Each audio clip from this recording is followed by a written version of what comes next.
আজকে তোমাদের জন্য একটি নতুন ভিডিও নিয়ে এসেছি, যেখানে তোমরা সবাই জানো যে এখন ট্যাবের টাকা দেওয়া নিয়ে অনেক সমস্যা চলছে। এতদিনেই আবাস যোজনার টাকা দেওয়া নিয়ে যে সমস্যা চলছিল, তারই মধ্যে এখন ট্যাবের টাকা দেওয়া নিয়েও সমস্যা চলছে। এখানে অনেকের ভুয়ো অ্যাকাউন্টে কিন্তু ট্যাবের টাকা ঢুকে যাচ্ছে। যারা স্টুডেন্টরা পাওয়ার কথা, সেখানে অন্য লোকেদের ব্যাংক অ্যাকাউন্টে ট্যাবের টাকা ঢুকে যাচ্ছে এবং অনেক জেলা তো ডবল টাকা পাচ্ছে। অনেক জেলার স্টুডেন্টদের অ্যাকাউন্টে ডবল করে ট্যাবের টাকা ঢুকছে এবং অনেক জেলার কোনো স্টুডেন্ট আজ অব্দি টাকাই পায়নি। তো কারা কারা এখনো টাকা পায়নি বা কারা ডবল টাকা পেয়ে গেল, সমস্ত কিছু এই ভিডিওর মাধ্যমে আমি তোমাদের সাথে শেয়ার করব। এবং নবান্নতে এই নিয়ে একটি বড় বৈঠক বসেছে, সেই বৈঠকে ফাইনালি কি আপডেট, কাদের কাদের তদন্তের নির্দেশ দেওয়া হয়েছে, কিভাবে এই ট্যাবের টাকা প্রতিটা স্টুডেন্টের ব্যাংক অ্যাকাউন্টে 10,000 টাকা করে পাওয়া যাবে ফাইনালি, সমস্ত কিছু এই ভিডিওর মাধ্যমে তোমরা জানতে পারবে। অবশ্যই ভিডিওটিকে শেষ পর্যন্ত দেখার চেষ্টা করো। আমরা সরাসরি যে আপডেটটি বা প্রতিবেদনটি উঠে এসেছে সেটা তোমাদের সাথে শেয়ার করে দিচ্ছি। এখানে তোমরা দেখতে পাচ্ছ আমরা সরাসরি সেই প্রতিবেদনে চলে এসেছি। এটি একটি দৈনিক সংবাদ মাধ্যম পত্রিকায় প্রকাশিত হয়েছে, যেখানে বলে দেওয়া রয়েছে ট্যাব মানি নিয়ে ট্যাবের টাকা কোথায় উধাও হয়ে যাচ্ছে। মুখ্য সচিবের উপস্থিতিতে নবান্নে বৈঠক। এখানে নবান্নে একটি বৈঠক বসেছে। ট্যাবের টাকা কোথায় যাচ্ছে তোমরা সবাই জানো যে ট্যাবের টাকা উধাও হয়ে যাচ্ছে, অন্যান্য ভুয়ো অ্যাকাউন্টে চলে যাচ্ছে, অন্য কারো অ্যাকাউন্টে ডবল বা তিনবার করে টাকা ঢুকছে এবং কাউ তো টাকা পাচ্ছেই না। এই ট্যাবের টাকা কোথায় যাচ্ছে সেটা নিয়ে কিন্তু বড় বৈঠক বসানো হয়েছে। উত্তর থেকে দক্ষিণ জেলায় জেলায় জেলায় ট্যাবের টাকা গায়েব। এই অভিযোগের প্রেক্ষিতে এবার নড়ে চড়ে বসলো প্রশাসন। মুখ্য সচিবের উপস্থিতিতে নবান্নে বৈঠকের ডাক দেওয়া হয়েছে বলে প্রতিটা জেলার সূত্রে খবর। এখানে ডিজিটাল যুগে অনলাইন ক্লাস এক প্রকার বাধ্যতামূলক, আর সেই কারণে একাদশ ও দ্বাদশ শ্রেণীর ছাত্রছাত্রীদের ট্যাব কিনতে তরুণের স্বপ্ন প্রকল্পে পড়ুয়াদের 10,000 টাকা করে দিচ্ছে রাজ্য সরকার। এখানে তোমরা সবাই জানো কিন্তু এবছর থেকে একাদশ যারা 11 এবং 12-এ পড়ো, তারা কিন্তু 10,000 টাকা করে, ছাত্রছাত্রীরা দুজনেই কিন্তু 10,000 টাকা করে এই ট্যাব কেনার জন্য টাকা পাবে, যেটাকে বলে দেওয়া হয়েছে তরুণের স্বপ্ন প্রকল্প, যাতে করে তারা অনলাইনে ক্লাস করতে পারে। এবং কিন্তু সেই টাকা অ্যাকাউন্টে পড়া নিয়েও টানাপোড়েনের শেষ নেই, কারো অ্যাকাউন্টে পৌঁছায়নি ট্যাবের টাকা। তো অনেক পড়ুয়ার ট্যাবের অ্যাকাউন্টে টাকা ঢুকে গেছে দুবার করে। এখানে তোমরা অবশ্যই দেখতে পাচ্ছ, তো অনেক পড়ুয়ার অ্যাকাউন্টে দুবার করে টাকা ঢুকে যাচ্ছে সরকারি প্রকল্পের টাকা, মানে ট্যাবের টাকা। যেখানে 10,000 টাকা করে পাওয়ার কথা, সেখানে কিন্তু অনেক পড়ুয়ার অ্যাকাউন্টে 20,000 টাকা করে ঢুকে যাচ্ছে ট্যাব কেনার জন্য। তো সেটা ঠিক যেমনটা হলো মুর্শিদাবাদে, এইটা কিন্তু মুর্শিদাবাদ জেলায় হয়েছে, যেটা সবার ব্যাংক অ্যাকাউন্টে ডবল করে টাকা ঢুকে যাচ্ছে।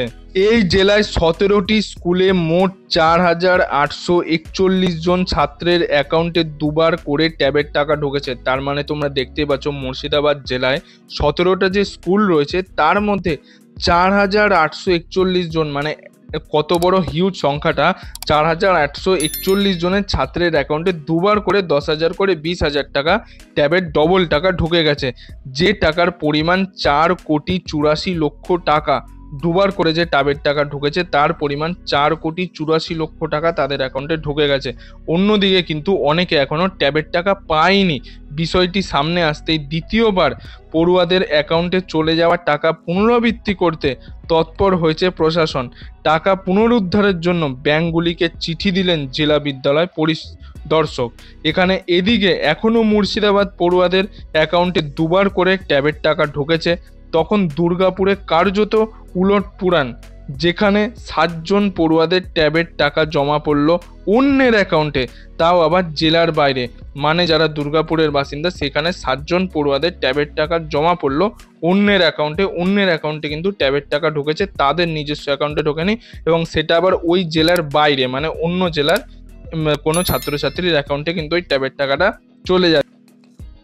এবং এখানে অন্যান্য জেলাগুলো যেমন পশ্চিম বর্ধমানে 7 জন পড়ুয়ার ট্যাবের টাকা জমা পড়লো উত্তর দিনাজপুর জেলায় অন্য কারো ব্যাংক অ্যাকাউন্টে, এবং 7 পড়ুয়াদের যে ব্যাংক অ্যাকাউন্ট ছিল সেই একই রাষ্ট্রায়ত্ত ব্যাংকের উত্তর দিনাজপুরের শাখায় 7 জন ব্যাংক অ্যাকাউন্টে টাকা জমা পড়েছে।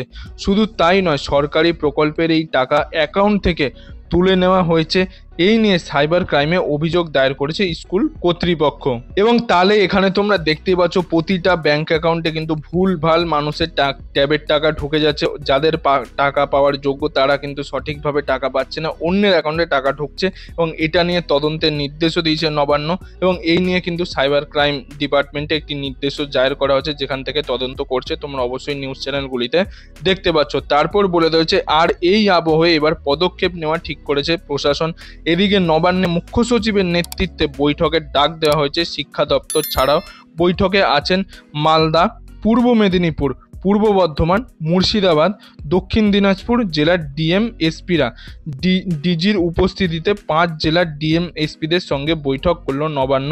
কিভাবে কতজনের ব্যাংক অ্যাকাউন্টে দেওয়া হচ্ছে এই তদন্তের নির্দেশ। এখানে কিন্তু তদন্তের নির্দেশ অলরেডি দিয়ে দেওয়া হয়েছে প্রতিটি জেলার ক্ষেত্রে। এখানে জেলাগুলোর নামও দিয়ে দেওয়া রয়েছে যে কিভাবে ট্যাবের টাকা তাদের অ্যাকাউন্টে ভুলভাল করে ঢুকে যাচ্ছে, সেটা নিয়েও কিন্তু তদন্ত বা সাইবার ক্রাইমের ডিপার্টমেন্টে একটি নির্দেশ দেওয়া হয়েছে। তো এটা নিয়ে চিন্তার কিছু নেই, তোমরা অবশ্যই ট্যাবের টাকা পাবে, কিন্তু সেটা একটু সময় লাগছে, কারণ এক্ষেত্রে অনেকের কিছু ভুয়ো অ্যাকাউন্টে টাকা ঢুকে গেছে। সেই জন্য তদন্ত করে তারপর সেই সমস্ত কিছু ঠিক করে তারপর কিন্তু তোমাদের সঠিকভাবে ট্যাবের টাকা দেওয়া হবে। সেটা কিন্তু হয়তো একটু দেরি হবে, অনেকটা সময় লাগবে।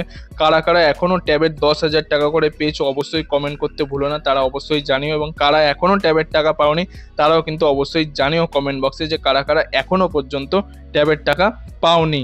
বন্ধুরা, এই ছিল আজকের কিছু আপডেট। এই আপডেটটি যদি আপনার ভালো লাগে তাহলে একটি লাইক করে দেবেন, বন্ধু বান্ধব সবার মধ্যে শেয়ার করে দেবেন যারা এখনো ট্যাবের টাকা পায়নি বা যারা চিন্তিত কবেই ট্যাবের টাকা তাদের 10,000 টাকা করে অ্যাকাউন্টে পেতে পারবে, তাদের সাথে অবশ্যই ভিডিওটিকে শেয়ার করে দেবেন। এবং আপনি যদি আমার চ্যানেল নতুন দর্শক হয়ে থাকেন তাহলে চ্যানেলটি অবশ্যই সাবস্ক্রাইব করে পাশের বেল আইকনটি অল করে দেবেন এরকম গুরুত্বপূর্ণ আপডেটগুলি পাওয়ার জন্য। এতক্ষণ ভিডিওটি দেখার জন্য আপনাদের সবাইকে অসংখ্য ধন্যবাদ।